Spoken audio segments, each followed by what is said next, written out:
तो ये जो स्माइल लग रही है मेरी, कॉन्फिडेंस वाली स्माइल लग रही है ना? बिल्कुल नहीं, क्योंकि क्या है कि अभी इस दर्जी के पास से सीधा ये चिपका के ला रहा हूँ, क्योंकि जब आपकी फटी होती है ये रहती नहीं है, ये निकल जाती है, इसको ट्रिप पे जाना होता है इसलिए रहती नहीं है चिपक के, तो इसको दर्जी के पास से चिपकाना पड़ता है फिर। और मेरा प्रोफेशन दर्जी नहीं है, बट मेरी फटी हुई थी तो इसलिए मैं दर्जी के पास से गया था। और वो बहुत मुश्किल है कि फटी को सीना, और उससे भी ज़्यादा मुश्किल है खुद की फटी को खुद से सीना। दर्जी बेचारा बेहोश पड़ा हुआ था, मेरे छोले भटूरे वो सहन नहीं पाया इसीलिए। और सर ये जो तलवार है उसको प्लीज़ थोड़ा नीचे रख दिए, डर लगता है साहब। और आप ये सोच रहे हो कि कॉमेडी करना है तो क्या कुछ भी बोलेगा, नहीं, जब फटती है तो आप सबके हाथों में कुछ नहीं, फिर भी वर्चुअल तलवार दिखती है, कभी कभी भाला भी दिखता है, ठीक है। और मेरे को तो ये भी सुनाई दे रहा है कि तू आज का सेट खाली गंदा कर, यही वर्चुअल तलवार तेरे अंदर घुसा के ना वुहान के सारे नूडल्स निकाल देंगे, ठीक है। तो मैं ये कह रहा हूँ कि भूल चूक माफ़ कर देना, ठीक है।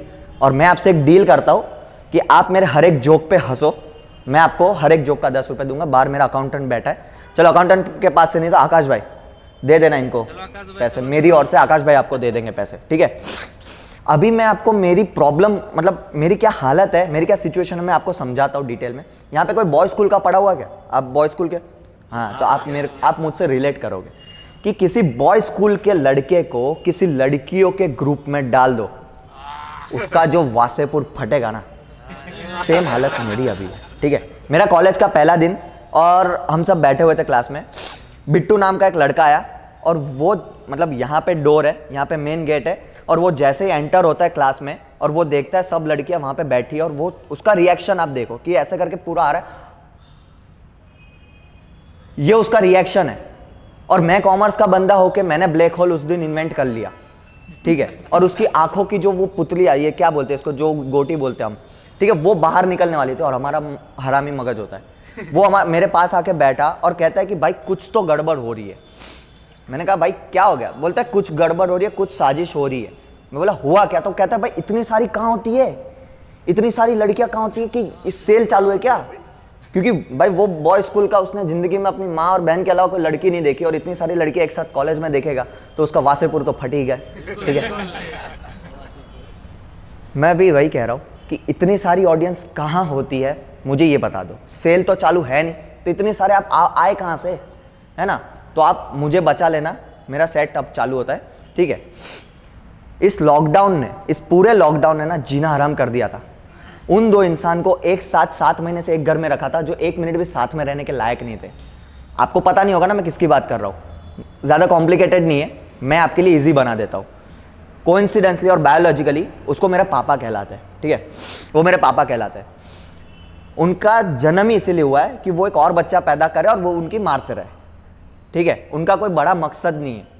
मेरे पापा का थोड़ा इंट्रो दे दूँ तो क्या आपको समझ में आ जाए कि उनकी हरकतें क्या है।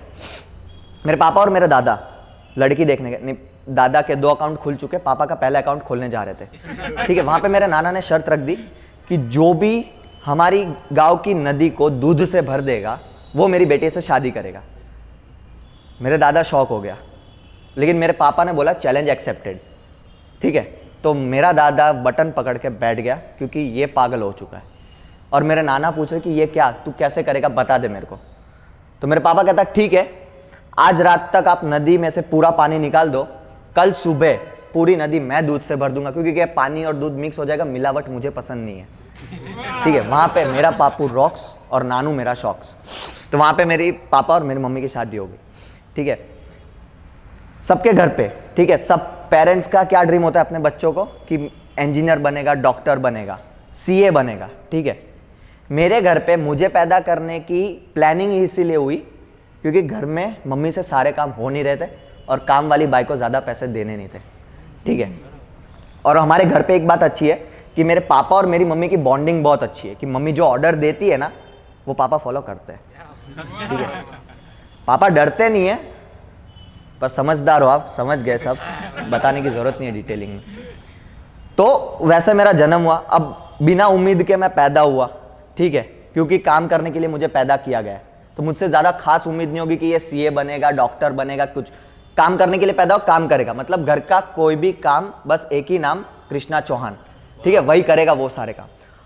और आपके साथ भी हुआ होगा, बताना मेरे को कि किसी भी काम के लिए तुम मना कर दो तो वो हैशटैग इसकी मारने वाला डायलॉग पापा का आ जाएगा, ठीक है, कि देखो इस काम के लिए हमने पैदा नहीं किया था कि हम तुमको कोई काम दे और तू उसके लिए मना कर दे, और तू घर का सबसे बड़ा मर्द है, तू घर का लड़का है, तुझे काम करना चाहिए। मेरे दिमाग में ये भी आता है कि शायद से पापा आप भी लड़के हो, है ना।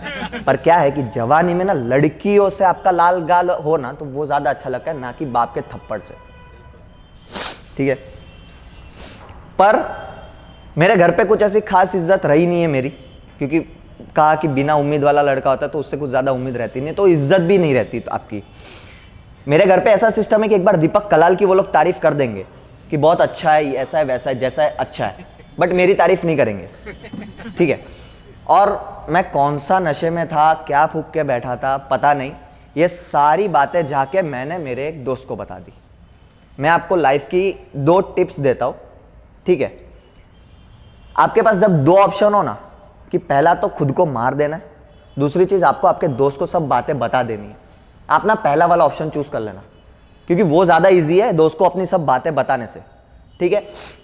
मैंने अपने दोस्त को सारी बातें बता दी। वो दूसरे दिन भाई साहब संदीप महेश्वरी के वीडियोस लेके आ गया मुझे मोटिवेट करने के लिए, जो वीडियोस देखने के लिए मुझे नशा करना पड़ता है, क्योंकि वो एक बार में समझ में आती है नहीं संदीप महेश्वरी के वीडियोस, ठीक है। तो संदीप महेश्वरी के वीडियोस आपको अगर समझनी है ना तो पहले तो पीएचडी कर लो, वो भी नहीं हो रहा पीएचडी स्क्वायर कर लो। अगर उसके बाद भी कोई पढ़ाई आती हो तो वो भी कर लो, फिर भी अगर समझ में नहीं आता 100-150 साल के लिए तुम तपस्या में चले जाओ। अगर फिर भी नहीं समझ में आती ना तो फिर मर जाओ, उसके अलावा कोई ऑप्शन नहीं है, क्योंकि उनकी वीडियो समझने के लिए तुमको एक ट्रिप चाहिए, उसके बिना तुम नहीं समझ पाओगे। मैंने उनकी एक वीडियो देखी 26 बार, समझने की ट्राई करी। उसमें उन्होंने कहा था कि हंसते खेलते रहना है, लाइफ में कुछ भी प्रॉब्लम हो, कैसा भी टेंशन हो, बस हंसते खेलते रहना है। एक दिन टेरेस पे मैं गया, सुट्टा लगाने गया, ठीक है। अब सबको पता ही होगा, अब जवानी में थोड़ा बहुत हो जाता है। तो सुट्टा लगाने में टेरेस पे गया, दरवाज़ा खुला था, पापा गलती से आ गए। अब वो गलती से आ गए, उनकी साजिश थी वो मुझे नहीं पता, पर आ गए, सीन क्रिएट हो गया। लेकिन मेरे को तब वीडियो याद आया कि डरना नहीं है, हंसते खेलते रहना है, टेंशन नहीं लेना। मैंने पापा के कंधे पे हाथ रख के कहा, पापा हंसते खेलते रहना, टेंशन। उन्होंने जो हंसते खेलते मेरी बजाई है ना, ये फैमिली ऑडियंस है इसलिए मैं नहीं कह पा रहा, लेकिन ना ही बैठा जा रहा ना ही सो पा रहा हूँ। अब संदीप सर को ये पूछना है कि सर इस दर्द का कैसे हंसते खेलते रहना है, क्योंकि इसमें तो हंसी आ नहीं रही है। फिर दूसरी बार ये हुआ कि उनका दूसरा वीडियो मैंने देखा जिसमें उन्होंने कहा था कि अपने कोई क्लोज पर्सन होता है, ठीक है, वो अगर तुमको मुसीबत में लग रहे हो या वो प्रॉब्लम में लग रहे, तो ज़रूरी नहीं कि पूछ पूछ करे उनको कि भाई क्या हुआ बता। आप उनका हाथ पकड़ के बैठो, वो भी बहुत बड़ी चीज़ है उनके लिए, ठीक है। मेरा एक दोस्त जो कभी शांत नहीं बैठना, इतना हरामी, वो उसको अपने दादा की मैयत पे भी उसको चुल मच रही है। उसके दादा की वहाँ पे अस्थि, मतलब वो लेटा हुआ था, नाक में रुई थी, तो वो वहाँ जाके बैठ के बोलता है कि ये नाक में रुई है, इनको गुदगुदी नहीं होती क्या? मतलब इस तरीके का मेंटालिटी वाला बंदा वो वहाँ पे शांत बैठा है। तो ऑब्वियस है यार कि आपका दोस्त ऐसे मुसीबत में हो ना, तब आपको ना थोड़ी बहुत तो अंदर से दुख होता है यार कि मेरा दोस्त ऐसे क्यों है, क्या हो गया। मैंने जाके वहाँ पे पूछ रहा हूँ कि भाई बता क्या हुआ तेरे को, मैं बैठा हूँ यहाँ पे, तू बोल। वो शांत बैठा, कुछ नहीं बोल रहा। मैं पूछ रहा हूँ बार बार कि भाई बता क्या हुआ, पर वो कुछ बोल ही नहीं रहा, शांति बैठा हुआ है। फिर मुझे वीडियो याद आया कि पूछना ज़रूरी नहीं है, हाथ पकड़ के बैठ जाओ। मैं हाथ उसका ढूंढ रहा हूँ, उसको बोल रहा हूँ कि भाई मुझे दे, जल्दी पकड़ना है, तू जल्दी दे, मेरे को मिलने रहा, कहाँ है, तेरे को पकड़ना है यार, तेरे को तेरा पकड़ के बैठना है। वो आप डबल मीनिंग ले रहे हो, मुझे पता है, मैं उसका हाथ ढूंढ रहा था, उसने भी डबल मीनिंग लिया है। और वो कह रहा है कि भाई तू फीलिंग मत जगा मेरी, मैं स्ट्रेट हूँ और प्लीज़ अभी कोई मूड नहीं है मेरा फीलिंग जगाने। मैंने कहा भाई मैं फीलिंग नहीं जगा रहा, मैं हाथ पकड़ने की बात करो। वो इतना फ्रस्ट्रेट हो गया, वो सीधा सोसाइटी के एंड तक मेरे पीछे भागा है, साथ में उसका मोशन भी लूज होते होते लक्ष्मण रेखा बनाई है उसने, ठीक है। पर उसने भी बहुत मारा यार। फिर ना थोड़े दिन बाद लगा कि यार कब तक सार्वजनिक भाई बनते फिरेंगे, कभी तो अपने में हरियाली लाते, लड़के प्यार करते थोड़ा बहुत। तो एक वीडियो देखा, उसमें संदीप महेश्वरी ने कहा कि दिल से प्यार करो, लड़की होना ज़रूरी नहीं है, मतलब सामने वाला पर्सन होना ज़रूरी नहीं है, दिल से प्यार करो, उसमें कोई रूल्स। मैंने कहा भाई देख, रूल्स एंड रेगुलेशन हम सेट कर लेंगे, तुम खाली लड़की ला के दो। कमल हमेशा कीचड़ में खिलता है, कीचड़ यहाँ पे, कमल कहाँ है? कमल ही नहीं खिल रहा हमारे ज़िंदगी में, तू खाली कमल ला के दे। मेरा वो जो दोस्त जिसने संदीप महेश्वरी के वीडियोस ला के, वो एक वेबसाइट भी लेके आया कि हम आपकी सेटिंग करवाएंगे .com, ठीक है। उसमें से एक लड़की से बातें चालू हुई, बातें चालू हो रही थी, सेट हो रहा था, थोड़ा जम रहा था, ऐसा लग रहा था कि नहीं भाई हम अब बैटिंग करेंगे, अब छक्के चौके मारेंगे।